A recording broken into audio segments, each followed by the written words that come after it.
All right, so this is Declan right here, and he's joining us to show us what kind of a problem we actually have right here. So this is the type of doorknob that we had on a couple of our doors, and you can see it just has the little slot right in there that you would turn with, you know, a key or coin or something. And it worked for a little while with these little kids, and just like MacGyver, they were able to figure it out. Declan, do you know how to open that? Yeah. Can you show us? And just like that, he's in.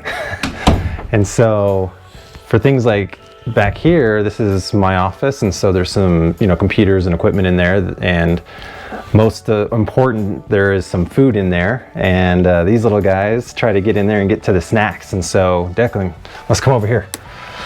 Can you get into this one? Try to get into that one. Do you know the code? Try to just push some numbers, see if you can get in there. Okay. Like this one? Yeah, like that one. And this one? Yeah. Okay, now try and open it. Is it open? Nope. Oh man, you can't get in there? No. Well, that's too bad.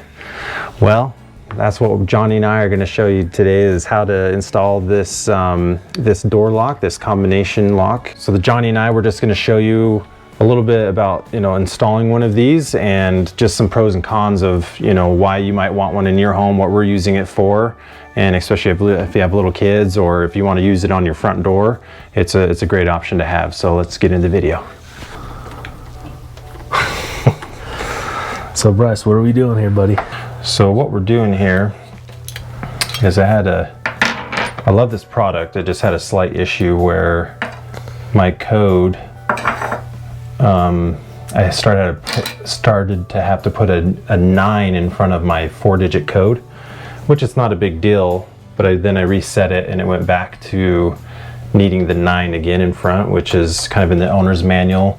It says to add the 9 in front of your master code, and that can kind of bypass it sometimes if it gets hung up. And so where it happened twice, nothing's necessarily wrong with this one, but I just want to make sure that it's not going to lock out and not accept any codes at some point and lock me out completely. So I'm going to work with the manufacturer and just see if they'll give me a brand new one. But for this video, we just we got a couple different ones to show you to see what it's like. So we actually have 2 of these products. They're the smart keyless access entries that, you know, we just demonstrated that Declan couldn't get into, and so we wanted to make sure that we had it.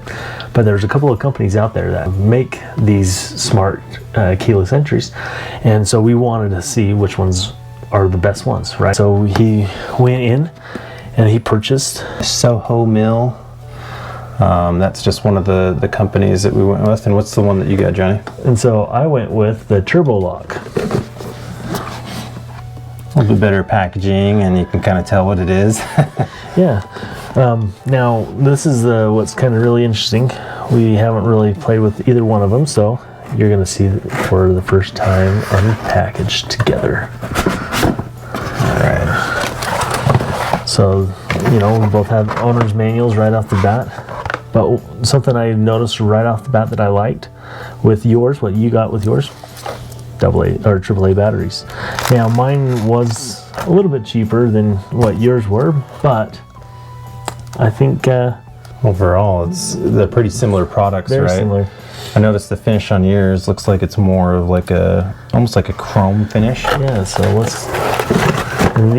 this is actually pretty hefty. I would say it's at least about 2.5, maybe 3 pounds. And then just to show you the difference here, Johnny's is more of like a chrome finish, and then this one is more of like almost like a brushed nickel. And then you can see the numbers are slightly different. The numbers on the brushed nickel one are kind of inlaid or kind of back behind the buttons a little bit, whereas these are kind of traditional, you know, numbers right on the front of the buttons. So, but overall, I mean, they're almost like they've got to be made in the same factory, just branded differently in a different finish. So, absolutely. So let's get this thing installed and just show them, you know. Let's do it. So this is that, if you notice that each of them takes 4 AAA batteries, right? But what happens when those batteries go out and they're on the inside, and you're locked on the outside. Well, that's what they have this for. So yeah, I've needed this before. This will actually beep at you and do kind of like a deet, like right at the end of entering your code when the battery's running low.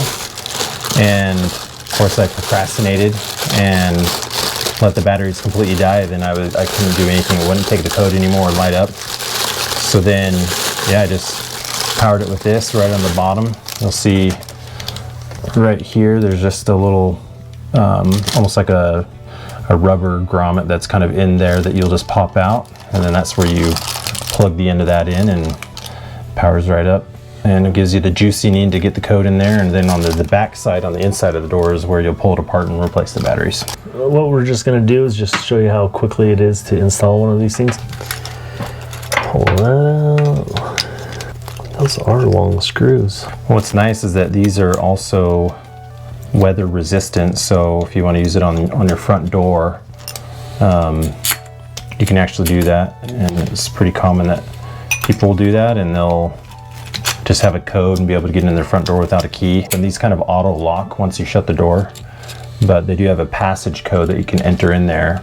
And then that way, if you're coming in with groceries and you're in and out, you don't want to like punch the code in every time. You hit the passage code one time. Yeah. It'll actually stay open for a period of time while you're in and out. So, and some of the cool features of what they have is they have that feature where you can do up to 8 passcodes. right. So that you have your neighbor that's going to take care of Cooper, right? And you don't necessarily want to give them the master code.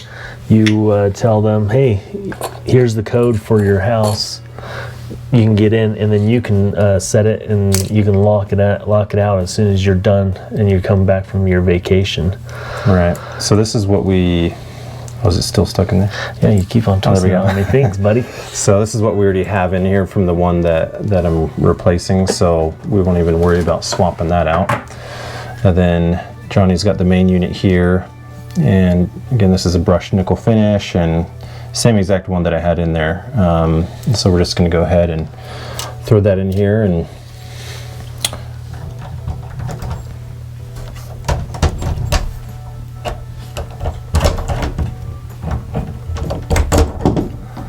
there we go.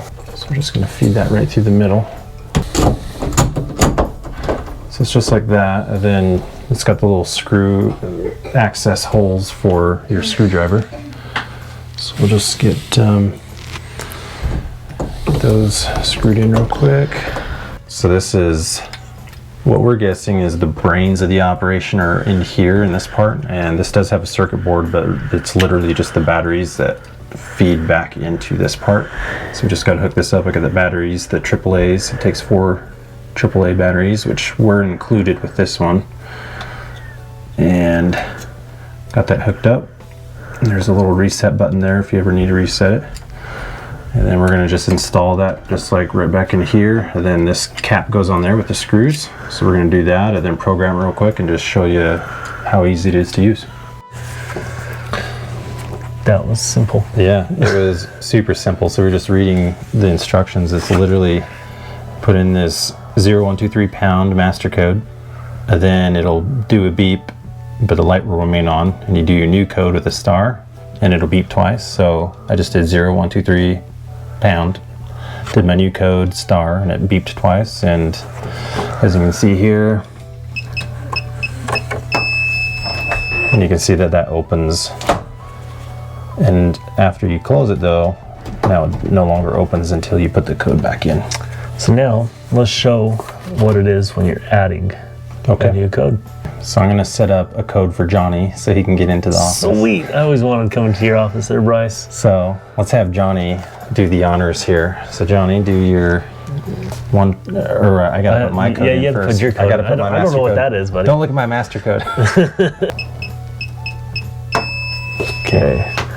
And then I get to put in mine. And it beeped twice. And beat twice. So now try it, see if it works. Then it opens. And see, and now it automatically locks it. So as you guys can see, Pretty sweet. That is pretty sweet. And there's the passage code option. We won't get into that, but you can program it so it has that passage code that we talked about. But just refer to the user manual when in question. Absolutely. Don't be a true man. Just use the user manual. Installations. Dude, this is simple. Yeah, dude. So now I'm going to be going and installing this in my house. Like I said, I bought mine, so that I'm doing the same thing. And I'll give you guys my feedback as well in the comments in this one. But if you guys haven't subscribed to the channel, please consider do so and hit that notification bell so you can definitely see the new upcoming videos that we do. Like it and comment. Tell us what you think. Thanks. Well, that's it for Two Nerdy Families. Peace.